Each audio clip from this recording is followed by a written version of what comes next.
नमस्कार, मैं हूं सबा शाहिद। स्वागत है आपका कैपिटल टीवी उत्तर प्रदेश में। वाराणसी के फास्ट ट्रैक कोर्ट ने ज्ञानवापी मामले पर ऐतिहासिक फैसले सुनाए हैं, जिसके बाद से ही लगातार वादी पक्ष में खुशी की लहर देखने को मिल रही है। वहीं फैसले के बाद विश्व वैदिक सनातन संघ के राष्ट्रीय कार्यकारी अध्यक्ष संतोष सिंह ने बताया कि फास्ट ट्रैक कोर्ट के सिविल सीनियर डिवीजन जज महेंद्र कुमार पांडे की अदालत ने मामले को सुनवाई योग्य बताया है। संतोष सिंह ने अब ये भी जानकारी दी कि आखिर इस मामले को लेकर वादी पक्ष के बीच मतभेद क्यों हुए, क्यों श्रृंगार गौरी दर्शन पूजन केस में अधिवक्ता हरिशंकर जैन, विष्णु शंकर जैन और उनके सहयोगी अधिवक्ता को सभी मामलों से हटा दिया गया था। अब मुकदमे की अगली सुनवाई 2 दिसंबर को होगी। क्या मांगे होगी अगली सुनवाई पर वादी पक्ष की, इस पर संतोष सिंह ने क्या कहा है वो भी सुनिए। ज्ञानवापी मसले पर 712/22 का जो मुकदमा फास्ट ट्रैक कोर्ट में चल रहा था, इसकी पोषणीयता पर प्रश्न चिन्ह लगा हुआ था, क्योंकि मुस्लिम पक्ष ने 711 लगा करके इस मुकदमे को खारिज कराने की बात की थी। लेकिन माननीय अदालत ने हिंदू पक्ष की दलीलों को समझते हुए स्वीकार किया और मुकदमे की पोषणीयता को बरकरार रखा। तो इससे मैं ही नहीं, विश्व वैदिक सनातन संघ तो खुश ही है, पूरा हिंदू समाज इसमें एक खुशी की लहर व्याप्त है, क्योंकि ये एक ऐसा मुकदमा है कि आने वाले समय में पूरा ज्ञानवापी परिसर हिंदुओं को मिलने की संभावना दिखाई देती है। सर, बाकी के जो विवादी हैं, इसमें जो ज्ञानवापी का पूरा मामला जो चल रहा है, उसमें कहीं ना कहीं वादियों में बिखराव दिखा गया। 2 पक्ष में बट गए वादी, एक फास्ट ट्रैक कोर्ट चले गए, बाकी का नॉर्मल मुकदमा चल रहा है। क्या है सर पूरा मामला? कुछ देखिए, ये ऐसे आपका जो है, मैं आपको स्पष्ट करूं,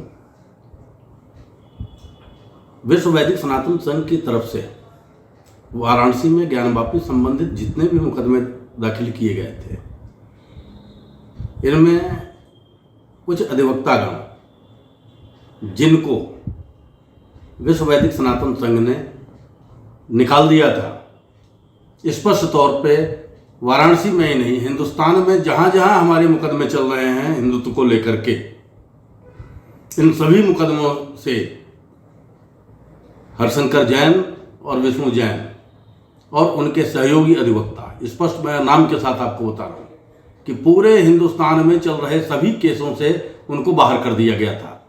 जिन्होंने विश्व वैदिक सनातन संघ को बदनाम करने के लिए, तोड़ने के लिए साजिश रचा और श्रृंगार गौरी केस में 4 वादनियों को विश्व वैदिक सनातन संघ से अलग किया।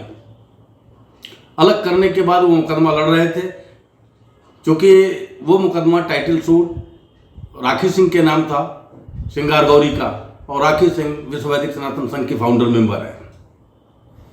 वो मुकदमा चल ही रहा था। इस बीच हम लोगों ने जब शिवलिंग मिला तो स्पष्ट तौर पर आपको हम बताएं कि जब विराजमान हो गए भोलेनाथ, तो हम लोगों ने मुकदमा कायम किया 712 जिसको नंबर मिला, और ये अदालत से होते हुए फास्ट ट्रैक कोर्ट में आया। और फास्ट ट्रैक कोर्ट में जब ये मुकदमा चलना शुरू हुआ, तो इस मुकदमे के पीछे भी इन कथित अधिवक्ताओं जिनकी मैं बात कर रहा हूँ, इन्होंने साजिश और षड्यंत्र के तहत एक एप्लीकेशन मूव किया। वो एप्लीकेशन जो इन्होंने मूव किया कि इस चल रहे मुकदमे को श्रृंगार गौरी के मुकदमे के साथ मर्ज किया जाए, और अगर ये मर्ज नहीं होता है तो कम से कम इसे रोक दिया जाए। तो इस तरह की साजिश उन्होंने किया, क्योंकि उनको दिखाई पड़ने लगा था, क्योंकि उनकी ज़मीन खिसकने लगी थी। चाहे कार्बन डेटिंग का मसला हो, कार्बन डेटिंग के मसले पर भी औहदे में उनको गिरना पड़ा, क्योंकि शिवलिंग की कार्बन डेटिंग की वो मांग कर रहे थे, जिस हिसाब से विश्व वैदिक सनातन संघ ने राखी सिंह की तरफ से स्पष्ट मना किया कि शिवलिंग की कार्बन डेटिंग हम नहीं होने देंगे किसी भी कीमत पर। क्यों? कि हिंदू आस्था का सवाल है, और जहाँ हिंदू आस्था का सवाल है वहाँ शिवलिंग की कार्बन डेटिंग हम कैसे होने देंगे? वो हमारे आराध्य हैं, और आराध्य के साथ किसी भी तरह की अगर छेड़छाड़ की जाती है तो हिंदू समाज इसे कभी सहन नहीं करेगा। फिर कार्बन डेटिंग के केस में जब अदालत से वो गिरे नीचे, गिरने के बाद इसे हाई कोर्ट लेके चले गए, वहाँ भी हम इसका विरोध कर रहे हैं, क्योंकि शिवलिंग की कार्बन डेटिंग हम नहीं चाहते हैं, लेकिन हाँ, पूरे परिसर की कार्बन डेटिंग होनी चाहिए। मैं बार बार मीडिया को इस बात को कह रहा हूं कि पूरे परिसर की कार्बन डेटिंग होनी चाहिए, जिससे ये पता चले कि ये हिंदुओं का मंदिर है। फिलहाल सबसे बड़ी चीज है कि एक ऐतिहासिक जीत कल के मुकदमे में हम लोगों को मिली है, जो न्यायालय ने इस वाद को पोषणीय बताने के बाद न्यायालय के दरवाजों को खोल दिया है कि हिंदू पक्ष अपने मंदिर के सबूतों को लेकर के आए, अदालत उसे देखेगा, परखेगा और फैसला देगा। मैं जहां तक समझता हूं बहुत जल्दी आने वाले समय में पूरा काशी विश्वनाथ परिसर हिंदुओं को मिलेगा, मुसलमानों का प्रवेश वर्जित होगा, पूजा पाठ की अनुमति होगी।